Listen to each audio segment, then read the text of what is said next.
साल की ये जो यात्रा है ग्रामीण सड़कों के निर्माण में, इसमें रख रखाव या मेंटेनेंस पर जो ध्यान आकर्षित हुआ है वो पिछले कुछ ही वर्षों में हुआ है।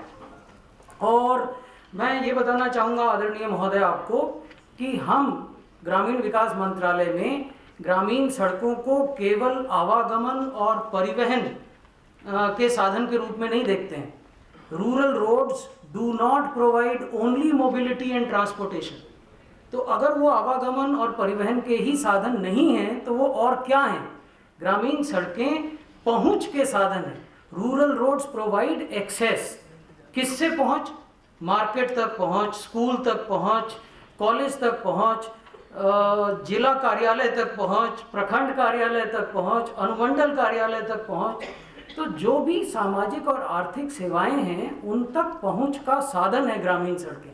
और क्योंकि ये एक्सेस के फंक्शन को निभाती हैं, इसलिए ये लॉन्ग टर्म में, लंबी परिप्रेक्ष्य में सस्टेनेबल पॉवर्टी इरेडिकेशन, जिसकी अभी यूएन भी बात करता है अपने सस्टेनेबल डेवलपमेंट गोल्स में, उसके लिए भी, उसको अचीव करने के लिए भी एक बहुत बड़ी भूमिका निभाती हैं।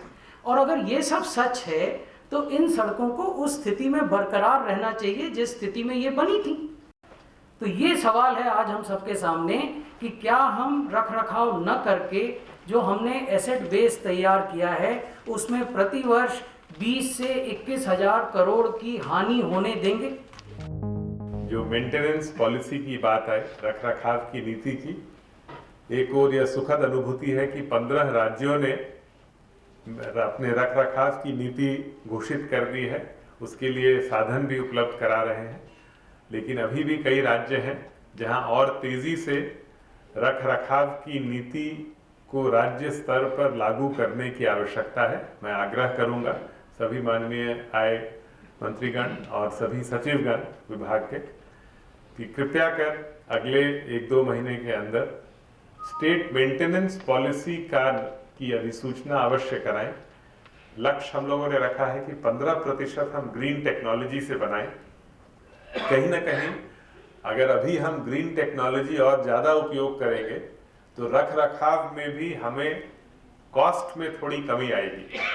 खास करके नई टेक्नोलॉजीज, नैनो टेक्नोलॉजी, जो केमिकल उपयोग करके जो मिट्टी को ही थोड़ा उसको और मजबूत किया जाता है, उसके ऊपर जब ये कोट किया जाता है, तो मेरा अनुरोध होगा सभी राज्यों से जो 15% का लक्ष्य है ग्रीन टेक्नोलॉजी का, इसको हम लोग और तेजी से बढ़ाएं। अब तो आपने अपने डीपीआर में भी उसको शामिल कर लिया है। थोड़ा सा इस पर अगर ध्यान होगा क्योंकि इसकी कॉन्सिक्वेंसेस मेंटेनेंस पर भी होंगे। अगर ग्रीन टेक्नोलॉजी अभी से हम ज्यादा उस पर ध्यान देंगे तो मेंटेनेंस का कॉस्ट भी हमारा आज से 5-7 साल के बाद उतना नहीं होगा जितना अभी है। कि गरीबी के उन्मूलन के लिए, सामाजिक आर्थिक सुधार के लिए गांव में सड़कों का निर्माण होना बहुत ही जरूरी है। बिहार की आबादी बहुत ही घनी है और हम लोग किसी न किसी प्रकृति प्रकोप से जूझते रहते हैं। इस बार करीब 26 जिले में भयंकर बाढ़ आया और बाढ़ के कारण बहुत सारे पथ ध्वस्त हो गए, डैमेज हो गए, टूट गए। हम माननीय मंत्री जी से कहना चाहते हैं कि उस पर विशेष ध्यान दें और प्रधानमंत्री सड़क योजना में, अब इसमें हम ये नहीं पढ़ना चाहते हैं कि कहाँ भूल हुई, किसकी गलती हुई, लेकिन अन्य राज्यों में लगभग प्रधानमंत्री सड़क योजना का फर्स्ट फेज का जो काम था वह लगभग समाप्त हो चुका था। अब बिहार में कौन सी भूल हुई, अब किसकी भूल हुई, इसमें हम नहीं पढ़ना चाहते हैं। लेकिन अभी भी बहुत सारे ऐसे पथ हैं जो कि बिहार में नहीं बन सके। सबसे बड़ी बात है, और राज्य के मंत्री आते तो हम इस बात को जरूर चाहते कि वो लोग भी उठावें, लेकिन संजोग से सिर्फ हम ही अकेले आए हैं कि जो रख रखाव में आपका जो सुझाव है ये राज्य के ऊपर इसको छोड़ दिए हैं। तो मेरा ये आग्रह होगा माननीय मंत्री जी आप दोनों से कि इसमें कम से कम इसमें भी 60-40 का निर्धारण किया जाए कि हम लोग और उसमें कर सके, और खास करके बिहार के लिए यह बहुत ही जरूरी है। जिस देश की आबादी आज भी 70% गांव में बसती है, उसके आर्थिक उन्नति और तरक्की के लिए, उसके विकास के लिए बहुत ही ग्रामीण सड़कों के निर्माण के लिए। ग्रामीण विकास मंत्रालय का एक मुख्य उद्देश्य भी है, उसके तहत बहुत बड़ा काम हुआ, योगदान हुआ, और आज तक इस योजना के तहत 5 लाख किलोमीटर सड़कों के निर्माण हुई हैं, जिसमें लगभग अभी तक के हिसाब से 1,70,000 करोड़ रुपए का इन्वेस्टमेंट हुआ है। बहुत बड़ी पूंजी जो देश का कोष है और राज्यों के कोष से ये खर्च हुआ है। और ठीक कहा सेक्रेटरी साहब ने और जॉइंट सेक्रेटरी साहब ने, कितना बड़ा इन्वेस्टमेंट है। अगर इस इन्वेस्टमेंट को हम ठीक ढंग से केयर नहीं करेंगे और ग्रामीण सड़कों का निर्माण जो हो चुका है उसका रख रखाव नहीं करेंगे तो सारा पैसा वेस्ट जाएगा। ये बहुत ऐसे राज्य हैं जिन्होंने पहला लक्ष्य भी पूरा नहीं किया है, फर्स्ट फेज का भी जो लक्ष्य था वो पूरा नहीं करने का काम किया है। तो मैं निवेदन करूंगा, जिन जिन राज्यों ने पहले फेज के लक्ष्य को पूर्ति नहीं की है उसको पूरा करें जो मानक है उसके हिसाब से, ताकि सेकेंड फेज का काम प्रारंभ किया जा सके। और फिर जब सेकेंड और फर्स्ट फेज में कभी करीब राज्य अगर पूरे तौर पर कंप्लीट कर लेंगे तो हम थर्ड फेज का भी प्लानिंग करेंगे। और हमारे मंत्री जी के निर्देश पर आपको जानकर प्रसन्नता होगी कि जिन राज्यों ने दूसरा फेज काम पूरा कर लिया है, थर्ड फेज के लिए चिंतित हैं, उनके लिए हमारे मंत्री, हम सब लोग मंत्रालय चिंतित है और उसके तरफ भी माननीय मंत्री जी ने इशारा किया है, तो उसका भी प्लानिंग प्रारंभ हो गया है। इसमें थोड़ा सा पॉलिटिकल एफर्ट्स की जरूरत है और वो सीमाओं से बढ़कर अगर हम एफर्ट्स करते हैं तो सफलता निश्चित रूप से मिल ही जाती है। जब प्रधानमंत्री सड़क की कल्पना की गई थी और जब प्रधानमंत्री सड़क में 100% सेंटर की फंडिंग थी, उसी समय से ये आग्रह 2002 से ही है कि राज्य को अपनी मेंटेनेंस पॉलिसी बनाना चाहिए, उसके लिए फंड्स का एलोकेशन सने करना चाहिए, क्योंकि पहले 5 साल की गारंटी होगी और पहले 5 साल में हम 100% फंडिंग करेंगे। लेकिन अगर मेंटेनेंस पॉलिसी उस दिन बना ली होती और उसमें 10 पैसे भी आपने बचा के एक मेंटेनेंस पॉलिसी के फंड में डाल दिए होते तो आज वो फंड इतना बड़ा होता कि उस फंड से राज्य मेंटेनेंस ही नहीं नई सड़कें बनाने की भी स्थिति में आ जाते। लेकिन कुछ राज्यों ने वो काम किया, कुछ राज्य नहीं कर पाए। जिन राज्यों ने मेंटेनेंस पॉलिसी बना ली है मैं उन्हें बधाई देना चाहता हूं। जिन राज्यों ने मेंटेनेंस पॉलिसी नहीं बनाई है मैं उनको आग्रह करना चाहूँगा कि आप भी मेंटेनेंस पॉलिसी बनाइए। केंद्र सरकार की जो क्षमता है उस मामले में हम निश्चित रूप से सहकार करने के लिए तैयार हैं।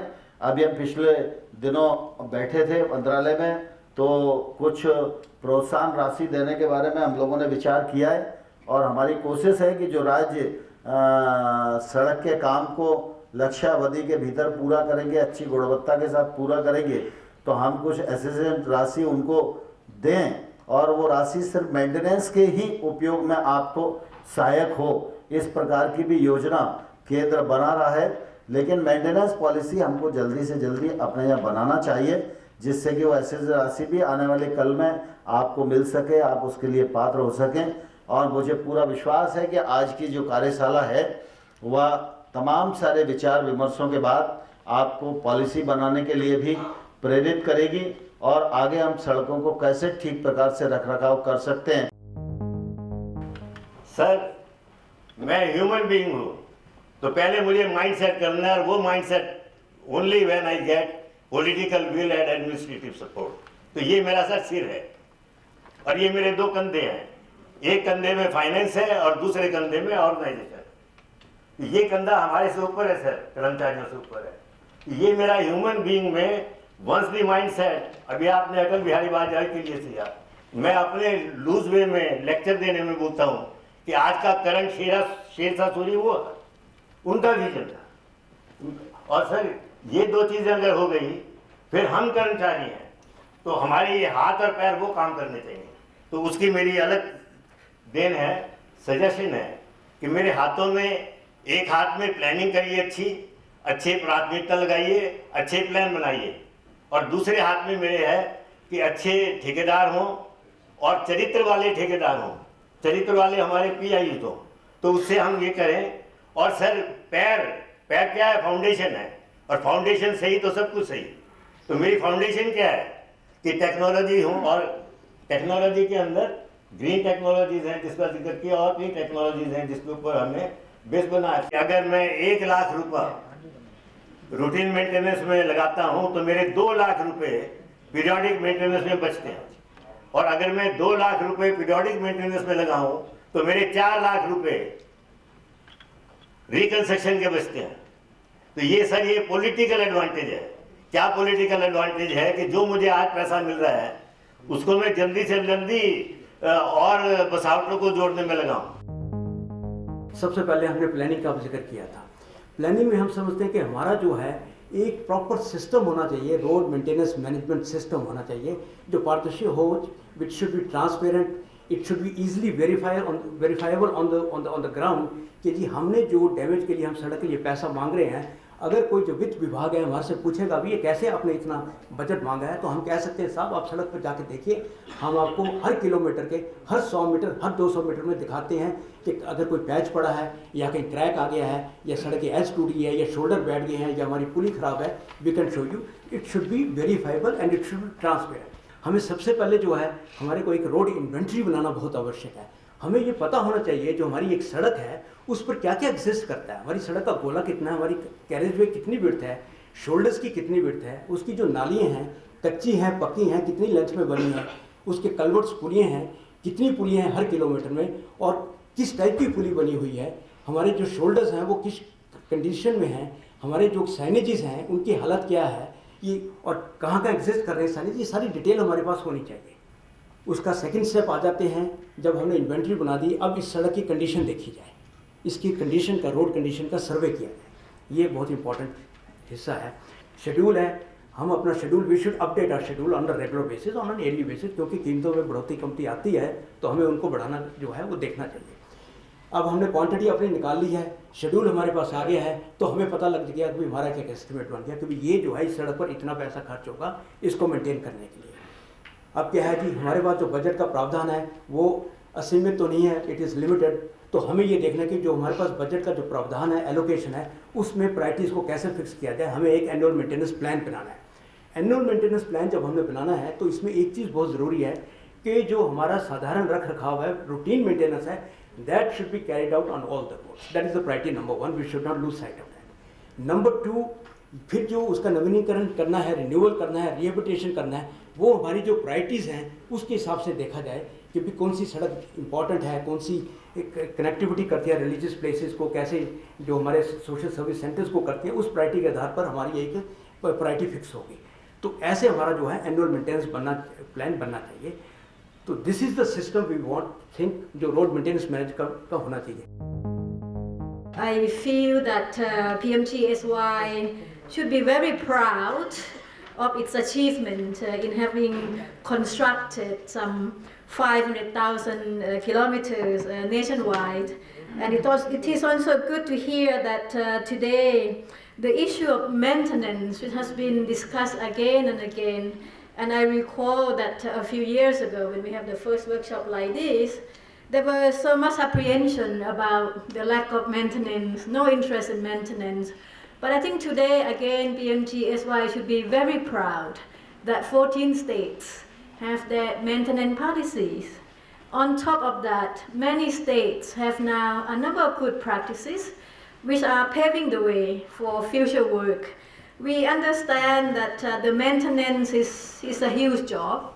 There's no doubt about that, particularly in the context of India, which has been pointed out so well that the network is pretty large. So this is massive scale that we are talking about.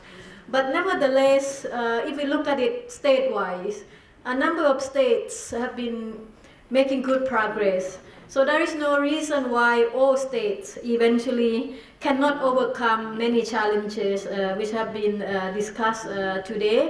Clearly, the issue of resources is always there in all programs, not just PMGSY. The issue of technology, the issue of capacity, the issue of skills. But I think at the end of the day, the most important is keep moving and keep working, because we feel that PMGSY has already achieved a lot. I'd like to convey our sincere thanks and appreciation to state government for the collaboration. I think the work in these 8 states have provided pretty good learning in a number of technical areas and also a number of challenges, which I think can pave the way for the future.